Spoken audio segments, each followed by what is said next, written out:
Hi friends, welcome to family kitchen. இன்றைக்கி நம்ம family கிச்சனில் டேஸ்டியான நெல்லிக்காய் ஊறுகாய் எப்படி செய்கிறதுன்னு பார்க்கலாம்.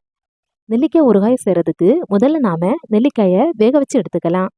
அதுக்கு ஒரு பாத்திரத்தில் 2 கப் தண்ணியை சேர்த்து கொதித்து வந்ததும் நெல்லிக்காயை நல்லா கழுவிட்டு உள்ளே சேர்த்துக்கோங்க. நெல்லிக்காயை நல்லா வேக வைக்காமல் ஒரு 2-3 நிமிஷம் வேக வச்சா போதும்.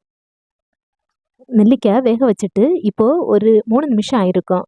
ஸ்டவ் ஆஃப் பண்ணிவிட்டு நெல்லிக்காய் சூடு ஆனதுக்கப்புறமா சின்ன சின்ன பீஸாக கட் பண்ணி எடுத்து வச்சுக்கோங்க. நெல்லிக்காயை வேக வச்ச தண்ணியை வேஸ்ட் பண்ணாமல் ஊறுகாயில் சேர்க்குறதுக்கு மாற்றி வச்சுக்கோங்க. ஒரு கடாயை சூடுபடுத்தி 1/4 கப் அளவில் நல்லெண்ணெய் சேர்த்துக்கோங்க. எண்ணெய் நல்லா சூடானதும் 1 டீஸ்பூன் அளவுக்கு கடுகு சேர்த்து கடுகு உடஞ்சதும் மீடியம் சைஸில் ஒரு இஞ்சியை இந்த மாதிரி கட் பண்ணி சேர்த்துக்கோங்க.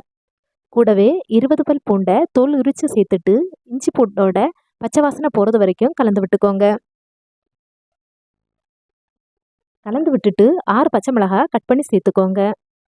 பச்சை மிளகாய் சேர்த்து கலந்து விட்டதுக்கு அப்புறமா இதில் நாம் மசாலா சேர்த்துக்கலாம். நான் 2.5 டேபிள் ஸ்பூன் அளவில் காஷ்மீரி மிளகாய்த்தூள் சேர்த்துக்கிறேன். நீங்கள் உங்கள் காரத்துக்கு ஏற்ப மிளகாய்த்தூள் சேர்த்துக்கோங்க. கூடவே 1/2 டீஸ்பூன் அளவில் மஞ்சள் தூள் சேர்த்துக்கோங்க. இது கூட 3/4 டீஸ்பூன் அளவில் பெருங்காயத்தூள் சேர்த்துக்கலாம். கூடவே 1/2 டீஸ்பூன் அளவில் வெந்தயப்பொடி சேர்த்துக்கோங்க. மசாலையெல்லாம் சேர்த்துட்டு லோ ஃப்ளேமில் வச்சு கலந்து விட்டுக்கோங்க.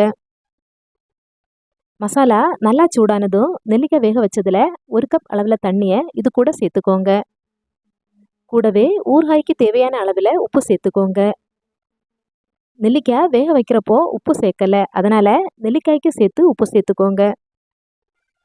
உப்பும் சேர்த்து மிக்ஸ் பண்ணிவிட்டு இதை கொதிக்க விடலாம்.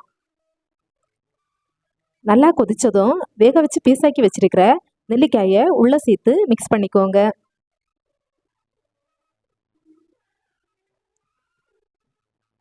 நல்லா மிக்ஸ் பண்ணிவிட்டு 4 டேபிள் ஸ்பூன் அளவில் வினிகர் சேர்த்துக்கோங்க. கூடவே 1.5 டீஸ்பூன் அளவில் நாட்டு சர்க்கரை சேர்த்துக்கோங்க.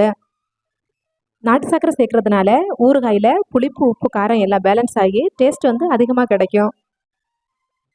நாட்டு சர்க்கரை சேர்த்து மிக்ஸ் பண்ணிவிட்டு ஃப்ளேமை ஆஃப் பண்ணிக்கோங்க. இந்த நெல்லிக்காய் ஊறுகாயை உடனே சாப்பிடாம 2 நாள் கழித்து சாப்பிட்றப்போ நெல்லிக்காயில் உப்பு காரம் எல்லாம் சேர்ந்து டேஸ்ட் அதிகமாகும். ஈரம் இல்லாத கிளாஸ் பாட்டிலில் ஊறுகாயை ஸ்டோர் பண்ணி வச்சா 1 மாதம் வரை ஃப்ரிட்ஜில் வைக்காமையே சாப்பிடலாம். நீங்களும் வீட்டில் செஞ்சு பாருங்கள். வீடியோ பிடிச்சிருந்தா லைக் பண்ணுங்கள். மறக்காமல் சேனலை சப்ஸ்கிரைப் பண்ணுங்கள்.